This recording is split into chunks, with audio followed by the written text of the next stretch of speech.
I'm McKinney Smith. After going through a divorce, my sister passing away, experiencing narcissistic abuse, and some significant health scares, I realized through sharing my story that I wasn't alone in my suffering. Suffering, subjective distress generated by the experience of being out of balance. In a deep dive to holistically heal mind, body, and soul is where I discovered peace, clarity, and connection. It is impossible to be truly wise without some real-life hardship, and we cannot develop post-traumatic wisdom without making it through, and most importantly, through it together. Social connection builds resilience, and resilience helps create post-traumatic wisdom, and that wisdom leads to hope. Hope for you and others witnessing and participating in your healing, and hope for your community. A healthy community is a healing community, and a healing community is full of hope because it has seen its own people weather, survive, and thrive. Thank you for joining us on the H.E.A.L podcast, H-E-A.L. Honor, Elevate, and Love Her podcast, formerly known as the Walk in My Stilettos podcast, the top 1.5% most popular show globally, where we have conversations with extraordinary women on their journey toward wholeness and harmony. And since you're already here, you may as well subscribe. As a certified mindset coach guiding women towards peace, clarity, and connection within, supporting the direction of the system toward wholeness, my goal here is to help you thrive.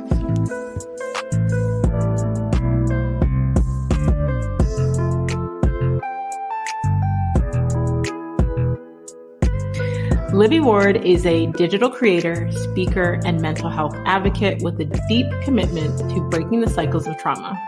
She's known for talking about hard things, and every week her content reaches millions of women around the world. Libby is currently focused on reaching more women with her perspective, changing stories through speaking engagements and partnerships that make a real impact. She's been featured on Global News, Motherly, Insider, and many other media outlets around the world. So please welcome to the show, Libby Ward. Thank you so much. I'm so looking forward to this conversation today. I am excited because I know that you focus on motherhood and mental health and breaking the cycles of trauma, and that's totally in alignment with what I've been on and what I've been focusing on, helping women to find peace, clarity, and connection. So I am just excited to dive deeper into this conversation and find out more about how you got to this part of your journey. Absolutely. All right. So, okay, before we talk about where you are today, let's start at the very beginning. What did you want to be as a little girl? And is that connected to, who you are today and how you got to where you are? That's a great question. When you said, let's start at the beginning, I'm like, okay, the beginning of what? Like life? It's so contextual, right? It's like, do you want to know my trauma or my favorite color? So that's great to know what I wanted to be as a little girl. Interesting question. I wanted to own a corner store, which when I think about it, I moved around a lot. We moved like every year. We lived in poverty, raised by a single mom, undiagnosed personality and mental health disorders. Life was a struggle. And I remember going to the corner store and just seeing them take money from people who were buying things and put it in the cash register, and looking in the cash register and being like, they have so much money. Like, they can just go to the grocery store and buy whatever they want. Look at all the money they have. Like, these corner store owners must be so rich. And so I aspired to own a corner store or like a dollar store or something, because as a child, that's where I saw money and I knew that we struggled. So of course, that changed. As a teenager, I wanted to be a teacher and different things changed. But as like an actual child, I wanted to own a corner store. And isn't that so fascinating for like our perspective on the world? I didn't know anyone with an education. I didn't know anyone who had a job, or a job that they had a university education for. I didn't have a lot of experience with other adults other than the single parent that I was raised with. So my world was so small. And so I wanted to be a corner store owner, and I don't own a corner store now. Wow. it's such, how do I say this? Like when you look at our environments that we grew up in, the environments that we're in now, how that shapes our perspective of the world. Mm-hmm. And you sharing like how you grew up, because, I love to find out from people in your beginning of your journey, like, did you grow up in luxury? Did you grow up in poverty? Because sometimes that affects our drive and, our view of the world. But seeing how something as simple as a corner store owner like made you aspire, like, wow, they have money, they have things that we aspire to have, right? Mm-hmm. They have enough. I just wanted to have enough. Yeah. I didn't aspire to be rich. I aspired to have enough and to have money not be something that took over my thoughts and my life. And it was just something that was there and that I wanted enough. I didn't want to be rich. Wow. Okay. So how has that affected who you are today? Like, how does that connect to who Libby is now? It's changed a lot. When I first, will say, come of age, became an adult, went to university for the first time, I was very much a perfectionist. So as I left the home I grew up in, I was so adamant on not repeating the poverty of cycle, not repeating the cycle of like a toxic home environment, not repeating a lot of these cycles. And so I was bent on being successful. And I measured success by having a calm home environment and having enough money and just looking like everybody else, a regular life. I thought if I ever buy a house, I will have struck it rich. If I ever buy a house, if I ever find a stable, safe man to get married to, then I will have made it. And so in my mind, I aspired to a lot. And my a lot was a safe home and enough money. But how that turned out was a constant need for perfectionism and a constant striving. And once I got those things, once I got married into a safe partnership, and once I got a job and we purchased our first home by 21, 22, it was like, well, now what? Well, now we have to keep going. And now we have to keep trying harder. We have to prove to everybody that we have survived and that we've thrived and that we're doing better and that we're just the same as everyone else. And we have to keep going. And it really developed this scarcity mindset in me of like, well, I can't just settle now because all of this could just evaporate tomorrow. Because my experience of life up until that point was like, sure, you live here now, but maybe you get evicted tomorrow, or maybe this conflict happens in your life. And so I really struggled to relax and have a safety net. And that made me aspire in so many areas of my life and really become a perfectionist. And that worked out for me great until I got hit with postpartum depression after my second born. And then everything sort of crumbled. But I've always been someone who's aspired to a lot and couldn't quite settle. It never felt enough because it always feels like it could disappear tomorrow. So there's really positive and negative that came with that. Absolutely. And thank you for even sharing that. I think sometimes it's not only hard for us to recognize where our thought patterns come from or where our unhealthy beliefs or limitations come from, but understanding that your past strive for perfection, where that came from. Let's talk about that word for a second, perfection, because I believe that perfection is toxic because it forces us to procrastinate. It forces us to compare. It forces us to not do the things that we want to do because there's this whole analysis paralysis. I believe in excellence. We can strive for excellence. But I think a lot of people have this idea of perfection because they're looking at someone else's life, because they're comparing their life to someone else's and using that as their meter, their barometer for what is good, right? Yes, absolutely. What would your advice be to any of the women listening about perfection in your journey with struggling with perfection? I'm obsessed with Brené Brown, and one of her books that really changed my life is called The Gifts of Imperfection. And in it, she talks about healthy striving in comparison to perfectionism and the real differences there. And I won't go into all of them, but it's like what you said, there's a difference between striving for something, striving for excellence, striving to meet a goal, and just perfectionism. And I came to a point in my life where I realized I hadn't even taken the time to sit down and look at my life, have self-awareness, and have an awareness of what my values were. Because I didn't think of myself as worthy. I had low self-esteem. I had low self-worth.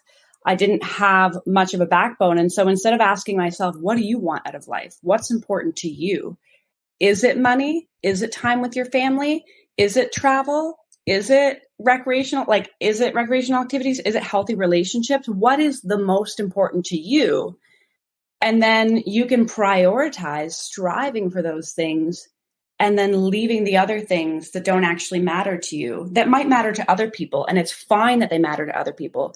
But because I spent so long not thinking that what I valued was important, or not even knowing what I valued, I was just so distracted by all the lights and trying to be perfect in everything that I saw other people as perfect in. And I aspired to be the best of everything. So if I had a friend who was, great at cooking home cooked organic meals, I tried to be that. But then I also tried to be the friend with the perfectly clean house. And I also tried to be the friend who was, playing on the floor with her kids all day, every day. But I also tried to be all of it, and we can't be all of it.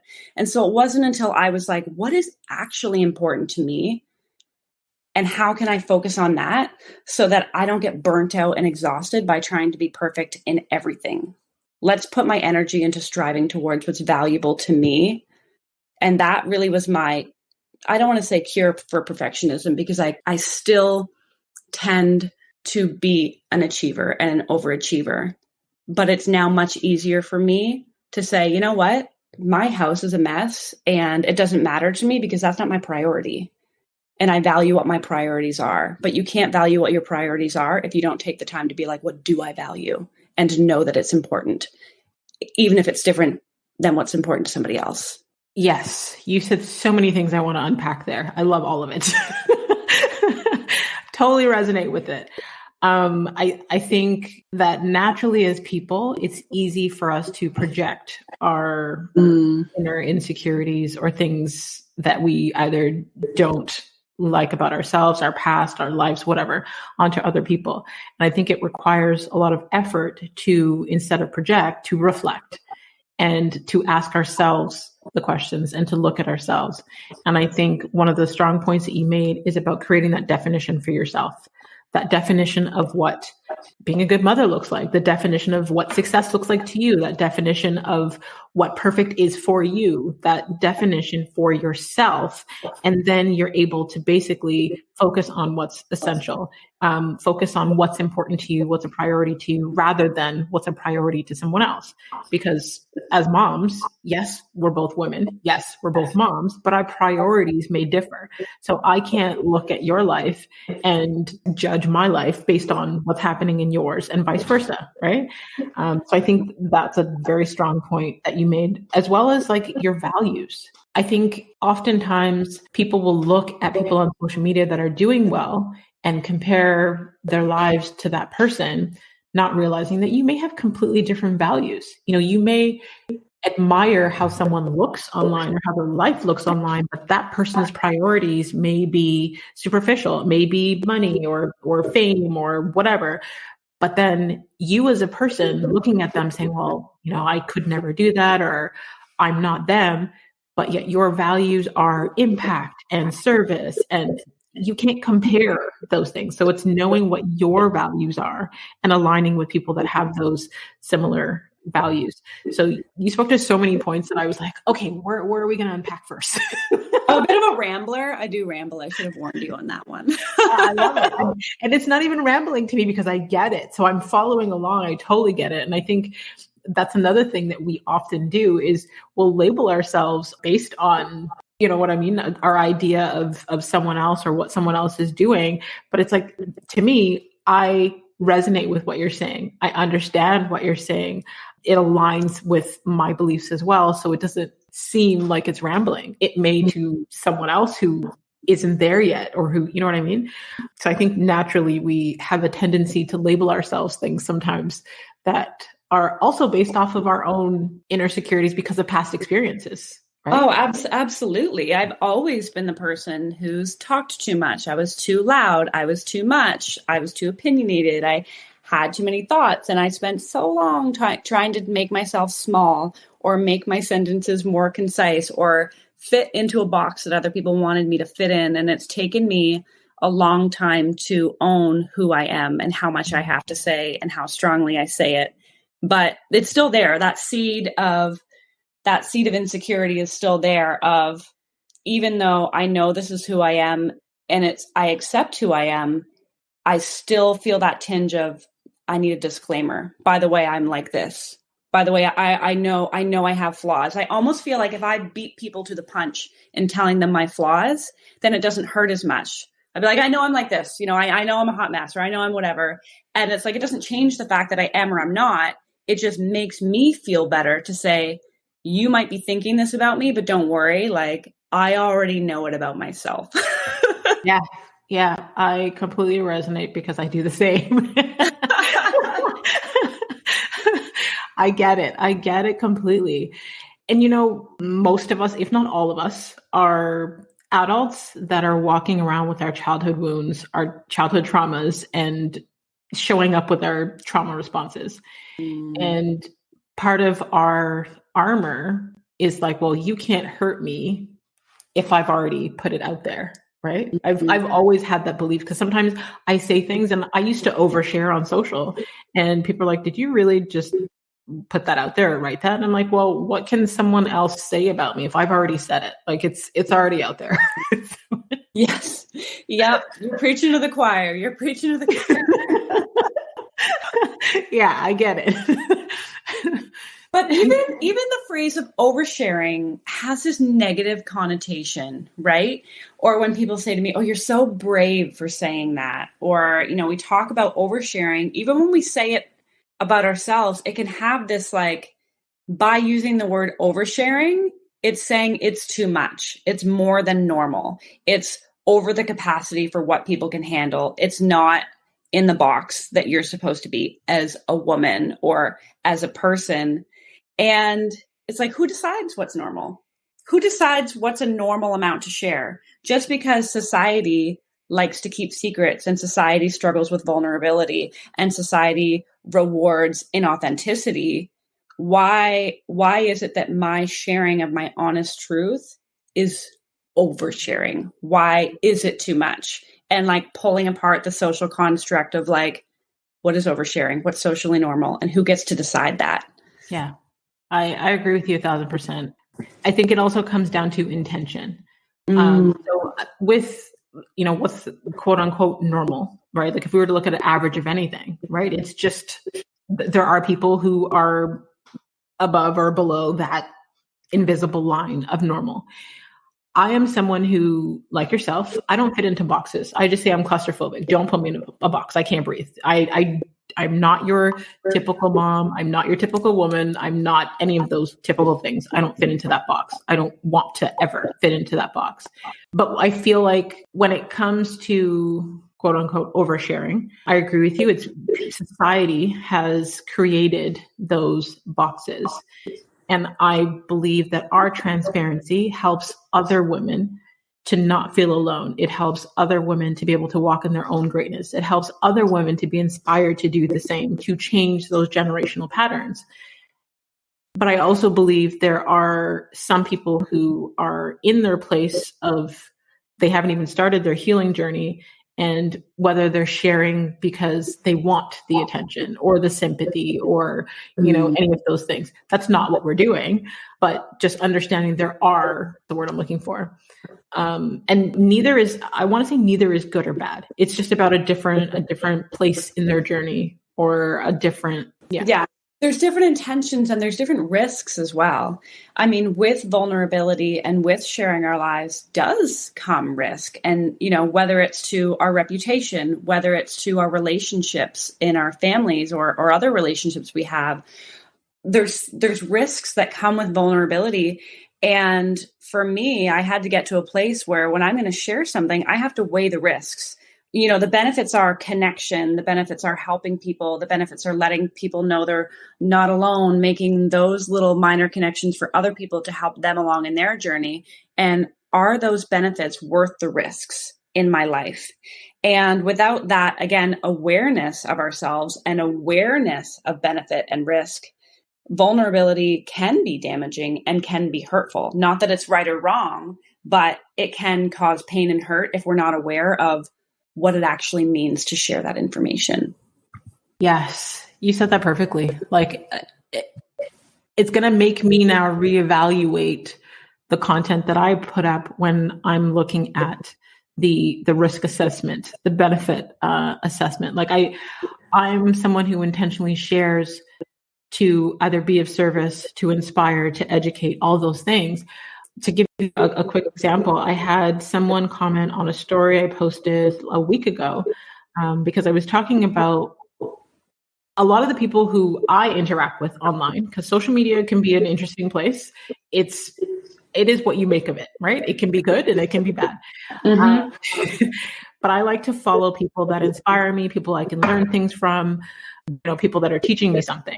So when I put content out there, it's for the same purpose. But there are people that don't know you outside of what you put up online and will create their own story, their own narrative of your life based on these snippets that they see or hear of you. Not knowing that you could be online every day, still showing up, whether it be for 5 minutes a day or whatever it takes you to put up the content. And yes, you're being of service, you're helping, you're inspiring, you're educating, but you could be dealing with something in the background. There'd be a family issue or a financial issue, whatever the issue is, right? It is your choice whether you choose to share that or not. And if your niche or your focus or your agenda is whatever, lane that you're in, people should not be judging your entire life based off of one snippet of content. And I had someone comment on my story that basically said, as coaches and influencers, how we are fake for, not sharing that side. So I had to create more content to educate that there are those of us out there that, one, we do have a choice of our personal life, how deep we choose to share. I'm a very public person. I say that I'm an open book, but I'm also entitled to privacy in certain parts of my life. So I no longer share detailed information about my romantic relationship because I've had 3 public relationships that went horrible. But basically just letting her know, like, we don't post for the validation or the applause or to be judged, because that was basically what she was saying in her comment. And not only do we have that choice to share what we want to share, what we choose to share, I totally lost train of thought of what my point was. So we get to choose what we share, but we don't owe people anything. I think that's the thing. When you share parts of your life online and when you are vulnerable, it all of a sudden makes people feel like you owe them an explanation for absolutely everything. Oh, well, you shared this vulnerable part of your life, so why aren't you sharing this part? And you shared this, so why aren't you sharing this? And it's almost like, no, it's a privilege for you to know these parts of my life, and I intentionally share them to help, to inspire, to educate. But that doesn't mean that you should know every single detail of my life. And really separating that, like, I don't owe people anything. You see it when anything political big happens in the world, and the number of DMs and comments I get are, aren't you going to say something about this? But the thing is whatever I say, there's going to be people who disagree. So I need to weigh the risks and the benefits of what I share, because at the end of the day, it's my reputation and my platform and my values and everything about my life that's going to be affected. You just get to leave your comment and be on your merry way. But what I share has a massive impact, and to expect that you should just be privy to absolutely every opinion and thought and experience I have is really unfair. And I think as creators, it's really up to us to have those boundaries and to be clear on what those are. I had an opposite experience to you, where last week I got a huge DM from someone basically saying, hey there, I know we're both on a healing journey and we're at different spots, and you didn't ask for my feedback, but I just thought I would share that I think that you focusing so much on the negative aspects of motherhood is making you have a more negative experience of motherhood. And I didn't respond to it, but I just thought that this is exactly what it is. You know, there's so much, I see so many narratives around motherhood where you only have to focus on the positive, that I intentionally have curated a niche audience of people who are comfortable with sharing the hard things and who know that it doesn't mean you love your kids less or you're not enjoying being a mom or anything like that. But I do it intentionally. I share the hard things intentionally. That doesn't mean I'm not having positive experiences. It just means that I know by me just sharing all the positive experiences, I'm not reaching my goal, which is letting people know it's okay to struggle. And so people think they know everything. They think that because I'm only sharing those parts that are hard or making a joke about something bad that happened, that that's all that's happening. And I think when you aren't a creator, it's hard to understand that what you're seeing online isn't someone's whole life. They are creating niche content for a specific purpose a lot of the time. Yeah. Yeah. Yeah. I'm just like, yeah. Yeah. And here's the other part is taking advantage of vulnerability. So I am an open book. I share a lot of details about my life. I share a lot of vulnerable things. And for the most part, like I think of my platforms as my little corner of the internet where we can be vulnerable with each other and talk about hard things. But the reality is there are people, brands, coaches, marketers, businesses out there who see that and want to capitalize on it. Whether that's me trying to give them a juicy detail in a podcast to get them more views, not to help people, not to provide them value or inspiration, just to get more views to make more money. Or whether that's me coming to an event to use my face for their event, which is really nothing to do with my values or goals, but it's just to use that. I've had to become much more cognizant of looking at other people's intentions and looking at what am I getting out of this? Is me doing this event? Is me working with this brand? Is me making this post going to offer value to the people that I serve in the way that I want to, reaching my goals, or is it just for them? Are they trying to take advantage of me, or are they good-souled, good-hearted humans with the same visions and goals as I am?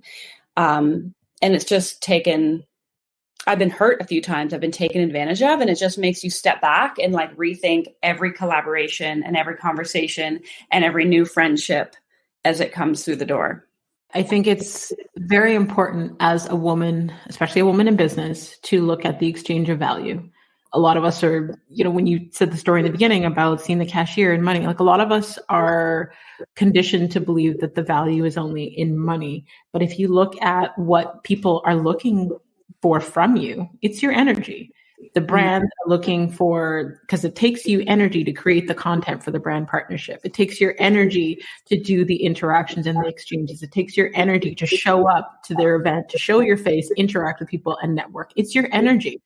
So, just like you, I've had the bad experiences and I've had to learn, is this an exchange of energy that I can afford to entertain? I get the email invite inviting me to show up to a PR event. Is this an exchange of energy that I can afford to entertain? Or do they just want me to show up so my picture is there, the tags, the shares?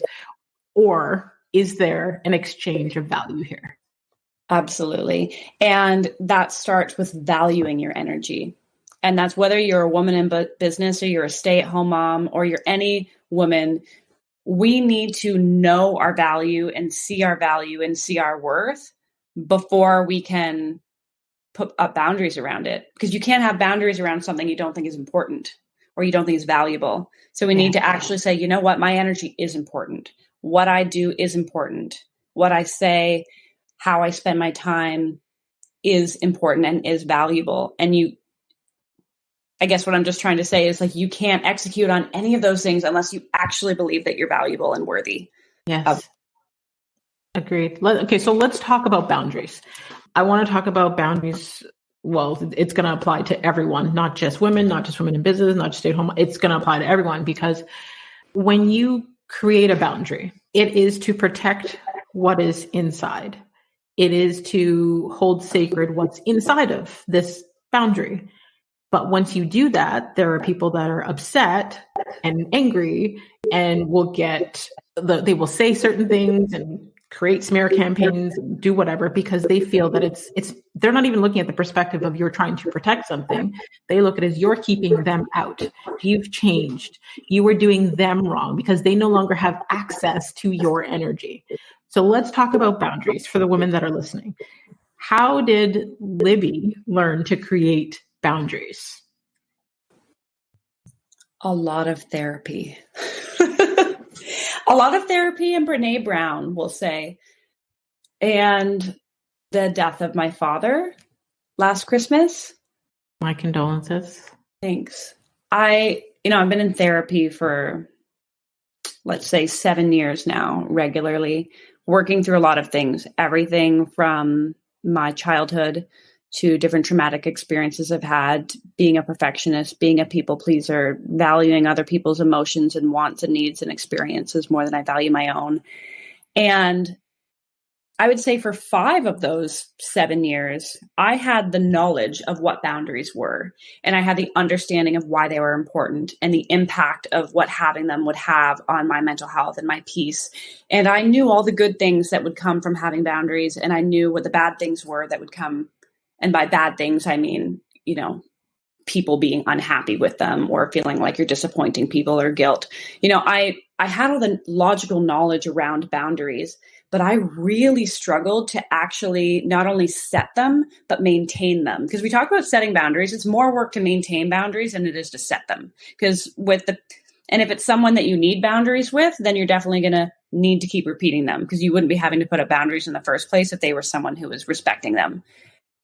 So anyway, I had all this knowledge, and it wasn't until there was some key parts, key experiences, key things that happened in my life and in relationships in my life where I was so hurt.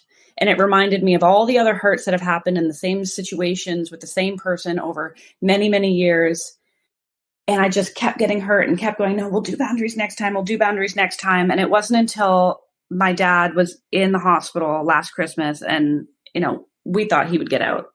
He didn't. And I realized that I had been putting him on the back burner. My parents were separated for a long time. And as he was in the hospital, I was like, you know what? I finally need to put up these boundaries with my mom that I've been wanting to put for 7 years and that I keep breaking because it makes me feel too guilty to keep them. And I'm like, here's my dad who, I could talk a whole lot more about him, but hasn't hurt me in those ways and is passive and quiet and is easy to push to the side because my mom is the louder one who needs more attention and needs more help and needs more saving and needs more me, and that I have this codependent relationship with. I'm like, here he is. I could lose him. I could lose him, and I will have to live with the regret that I let somebody else take precedence over him because they were pushy enough to do it and I felt too guilty. And I finally was like, no, like we're done. We're going to have dad for Christmas this year. When dad gets out, we're going to have him for Christmas. And from now on, I'm going to choose to spend time with him. And I'm not going to feel bad about saying no to mom, or I'm not going to feel bad about putting up these other boundaries because I know they'll keep me peaceful, even if they hurt her. I'm going to make choices that I want to make that serve me, even if they hurt her or hurt other people. So he died. And ever since then, it has just been that drive for me that has said, I don't have time to waste. I'm nearly 35 years old. We don't know how many more days we're going to get on the earth, how many days we're going to get with other people in our lives. And my peace matters, and my happiness matters, and my children's lives matter. And there's so much in my life that I value and I see the worth in now, and that I see as making that boundary is worth the risk. It's worth the risk of hurting someone. And it's not my responsibility to keep anybody else happy. It's my responsibility to respect myself and my own worth and my own value and my children's. And so that's the long version. You said sometimes people tell you things they've never said on another podcast. And there we go. There we go. I had to mute my mic because I'm a crier. So my eyes were watering and I'm like, okay, can you keep it together? Keep it together. Thank you for sharing. Thank you for your transparency. Yeah, I'm sorry for your loss. And I know that when you lose someone that is very near and dear to your heart, the grief is a lot heavier. The life lessons seem to be a lot larger. And I can't imagine losing a parent, especially, someone that you love so much. Because I feel like something that we don't talk about enough is that many of us do have toxic parents that we have to set these heavy boundaries with. So when it is the parent that you want to cherish and that you have the healthy relationship with, I couldn't imagine what you are dealing with now. But thank you for sharing that. And I think that a lot of the women that are listening, like there's so much there that we can all relate to in terms of, one, prioritizing the relationships in our life, looking at those relationships that are draining us, that are constantly having withdrawals from us, the energy withdrawals. We can make a list of those close relationships around us and look at who we should be prioritizing our time and energy to, those relationships that bring us peace, joy, happiness, love, connection, because so many of us are consumed by those other family relationships, the toxicity of those relationships, because that's all we knew. And then it's like, oh, well, that's your mother, or that's your sibling, or that, so you're supposed to excuse that behavior. No. Like, right. I put up a post a couple of days ago because I saw someone else's post about blood is not thicker than mental health. And I added in that, we don't have to excuse the toxicity of a family member just because you're related to them. Don't look at just their title or how long you've known that person. Remove the title and address the behavior. Yeah, absolutely. And the number of times I said yes to things out of a sense of obligation or responsibility or guilt, and then I would leave an interaction with someone I should have spent or put boundaries up with, I would feel exhausted. I would feel drained. I would feel run down. But it didn't just affect me. It affected everything. I was snappier at my kids. I was snappier at my husband. I didn't have energy to hang out with a friend who filled my cup up. I didn't have energy to do the other things I wanted to do. And so it's not just a matter of having friction with one person and it affecting you. It affects everything. And then the people that you do cherish, that do fill your cup up, that do bring all those other good things into your life, they then get the worst version of you. They get the worst version of you, and they're the ones that aren't stealing your peace. But because somebody else stole your peace, because you allowed somebody else to steal your peace, they are now on the butt end of the stick, and they end up getting hurt. And then it's guilt, right? It's guilt over not having the boundary, and then it's guilt over hurting people you love because you didn't have the boundary. And it's a cycle, that guilt and shame cycle. Yeah. Yeah. You used a key word there where you said allowed. I hear too often someone blaming someone else, or, they did this, they did that. Sometimes we give people permission to do those things by what we accept, right? So it's looking at ourselves again, taking the power back and saying, well, what are we allowed? Where can we put our foot down and make changes? Where can we set that boundary? There was something else you said that I wanted to touch on. It was about the energy that you end up giving other people when you spend time with people that drain you. Like, energy is transferable. So when we are around people, pay attention to how you feel when you leave that person. Do you feel happy or do you feel depleted?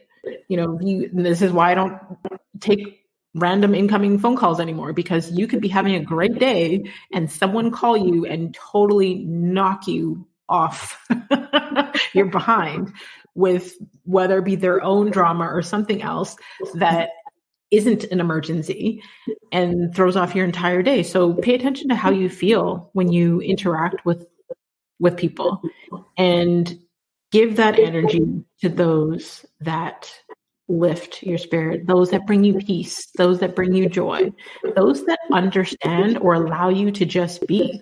Because oftentimes when we're raised in, toxic family situations, everything that you do or say or feel gets put into question. You're gaslighted into, how so many things. Yeah. And I always like to speak to the guilt and shame that come with boundaries, recovering people pleasing, recovering perfectionism. For a long time, I felt like, what is wrong with me? Like, why can't I just say no? Why can't I just keep this boundary? People keep saying, oh, just do this. And I can't do it. And it's so hard.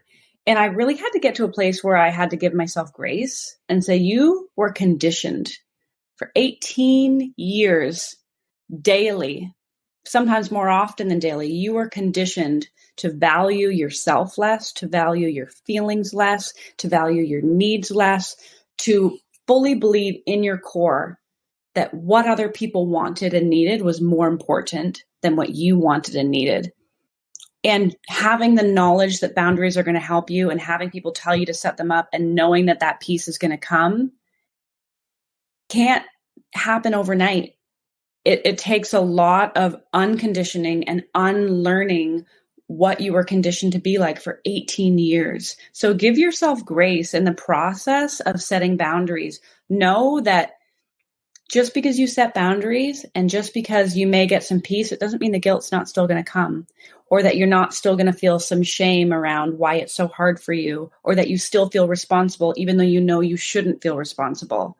It's so complex because our childhood is ingrained in us and it changes us on a biological level. And it takes so much energy to break those cycles, so much energy.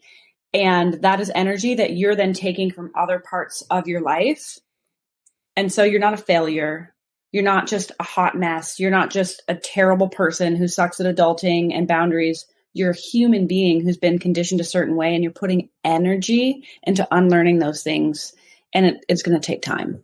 Yeah. Thank you for saying that. I think not only did I need that reminder, but the ladies that are listening will definitely appreciate that. I wanted to read one of your captions from one of your recent Instagram posts. I thought I was the problem for a very long time. The problem with being raised in a toxic or emotionally immature home environment is that even though it feels chaotic or stressful or filled with conflict, that's all you really know. You want to be different, but you don't necessarily have the tools to get there. That's why being a cycle breaker is so hard, because no matter what cycle you're breaking, you're actively unlearning bad habits, learning good ones, and simultaneously trying to model or teach them to your kids. It's not for the faint at heart. You come to the point when you accept that people might think you're the problem, but you begin to value your peace and the family you are raising more than you do the opinions or expectations of others. So maybe we are the problem in some people's eyes, but those people are probably the ones you're trying to recover the most from anyway. So I'd say keep being the problem. I resonated with that so hard. Sometimes when people read things back to me, I'm like, did I write that? Oh, girl, I did that with all 5 of my books. That was good. Right? Yeah. I resonated with that so freaking hard because, the pandemic allowed me the space I needed to do the deeper healing work. And I have one of those toxic parents and grew up in that toxic environment where you were taught to put other people's needs first, where you were gaslighted constantly, where you were taught that your needs don't matter because theirs comes first. And the more that I honored my boundaries, the bigger the problem that I became. The labels that I got were I'm selfish and I don't care and, all those other things, or how could you treat your whatever the title is they have that way or whatever. And doing the work to become the cycle breaker for my children, setting the example of you don't have to tolerate this toxic behavior regardless of who it's from. I don't care. I say to them, I pray to God that you never have to one day say, well, I don't want to interact with my mother. I really hope that I'm showing you that you can honor yourself, but you don't have to tolerate BS from anyone else. So in your caption, it's like, I don't know, it resonated with me because I'm like, okay, fine. Then I guess I am the problem. Yep. It set off that light bulb for me where it's like, okay, I was trying so hard to be the cycle breaker and getting all of this negativity from the people that you're setting the boundaries from. But it's like, okay, fine, no problem. I'll be the bad guy. It's okay. Yeah.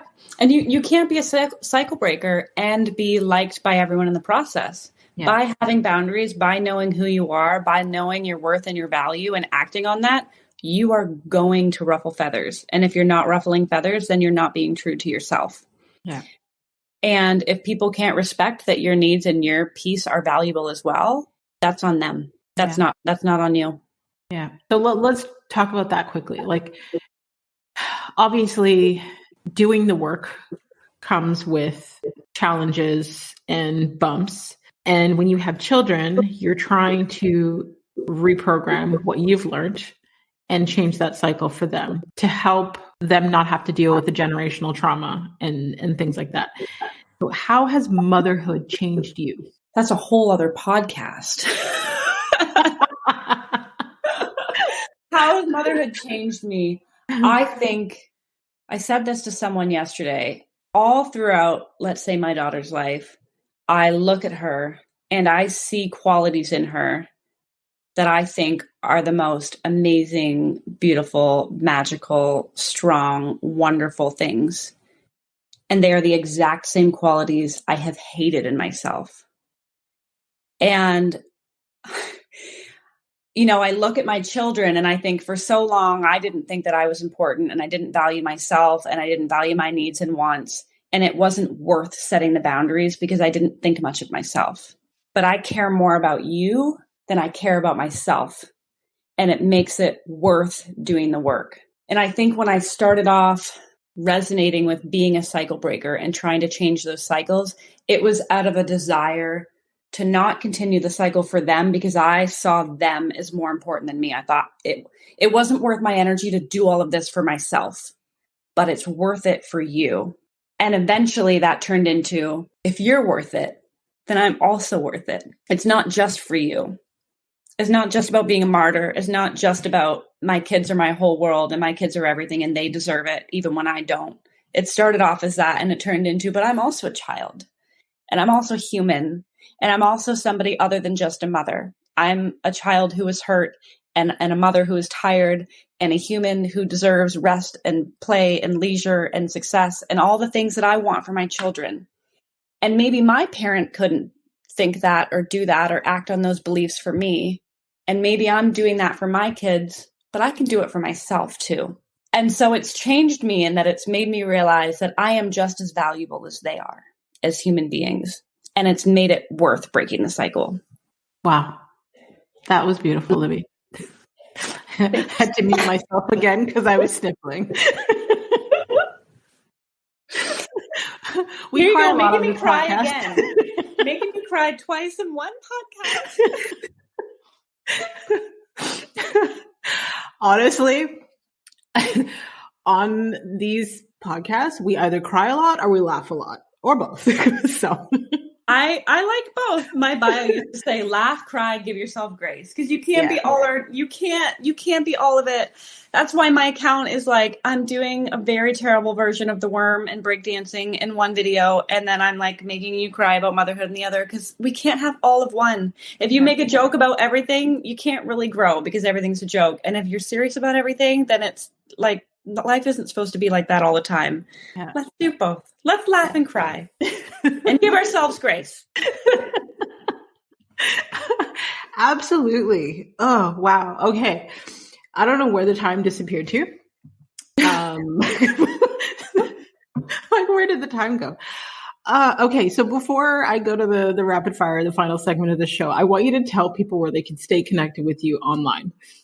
Yes, you can stay connected with me online on TikTok, on Instagram at Diary of an Honest Mom. You can find me on my website, diaryofanhonestmom.com. And I actually just released a free printable guided journal that helps moms get more self-awareness so that they can struggle less with guilt and expectations and perfectionism and all that fun stuff. So that's where you can find me.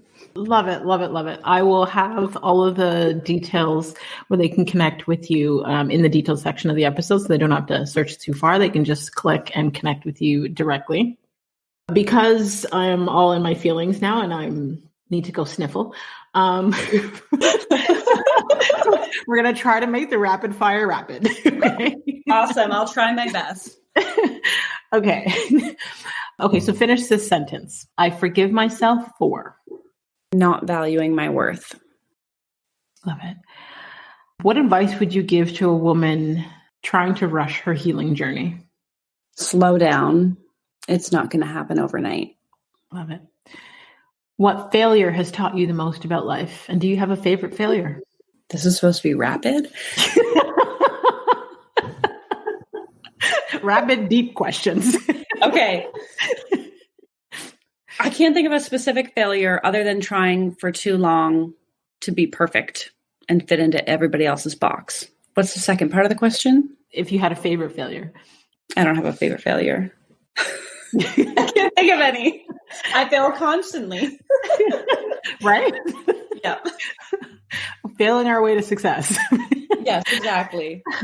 Okay. If you could have a gigantic billboard anywhere with anything on it, what would it say and why? It would say, you are enough. And it would say that because I talk to women every single day who believe in their heart of hearts that they are not enough. And they need to prove that they are by doing or being or pleasing or building or caring or being busy.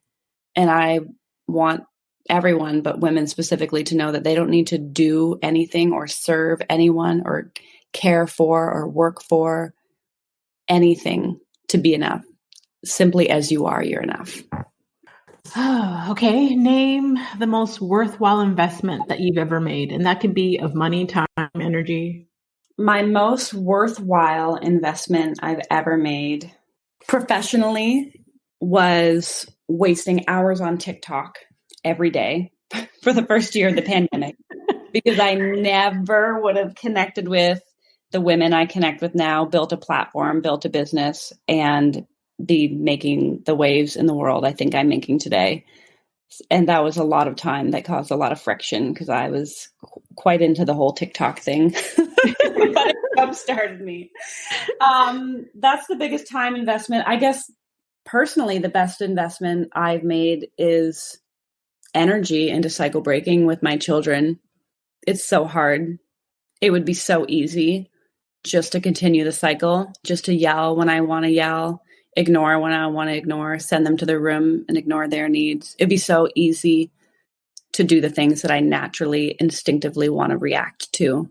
But it's worth the energy in doing the hard thing because it's going to affect every generation that comes after me. Absolutely.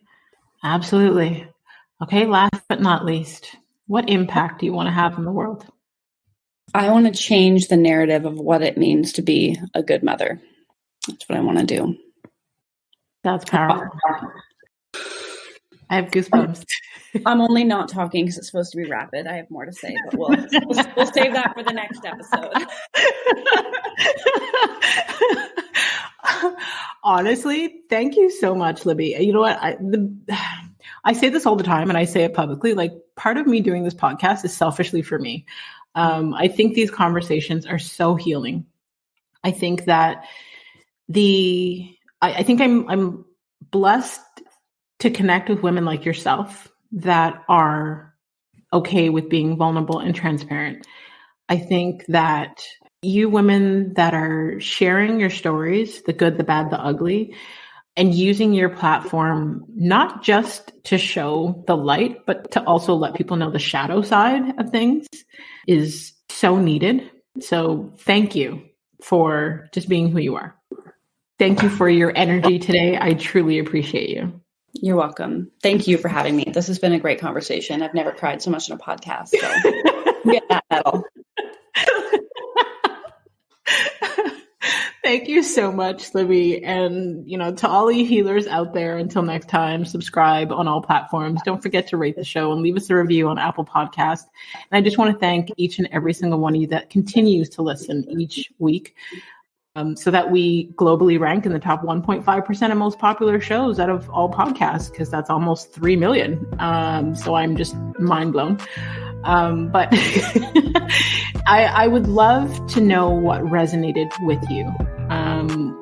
Feel free to screenshot this week's episode and you can tag us. You can tag Libby at Diary of an Honest Mom, and you can tag myself at The Real McKinney Smith.